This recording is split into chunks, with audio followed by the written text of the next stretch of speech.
Subscribe कीजिए मेरे YouTube channel Sobia ji health and beauty tips को और बेल आइकन पर क्लिक करें हमारी लेटेस्ट वीडियो सबसे पहले देखने के लिए। मुस्लिम लीग नून मुल्तान में मुतासिर कुन जलसा करने में नाकाम रही। तफसीलात के मुताबिक इंतखाबात का वक्त करीब आते ही तमाम सियासी जमातों ने तैयारियां शुरू कर रखी हैं। इस सिलसिले में तमाम सियासी जमातें अवामी राब्तों के लिए जलसों का इनेकाद कर रही हैं। अवामी राब्ता मुहिम के सिलसिले में नून लीग की जानिब से जनूबी पंजाब के अहम तरीन और मरकज़ी शहर मुल्तान में जुमा के रोज़ जलसा आम का इनेकाद किया गया। जलसा आम में साबिक और नाअहल करार दिए जाने वाले वज़ीर आज़म नवाज शरीफ ने ख़ुसूसी शिरकत की।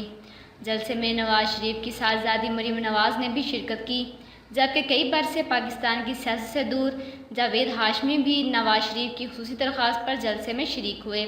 जावेद हाशमी ने जलसे में शिरकत के दौरान नून लीग में दोबारा वापसी का ऐलान भी कर दिया। जलसे से खिताब करते हुए नवाज शरीफ और मरीम नवाज़ की जानिब से जलसे को शानदार और तारीखी करार दिया गया। तमाम टीवी चैनल्स के कैमरों ने कुछ और ही मंजर दिखाए।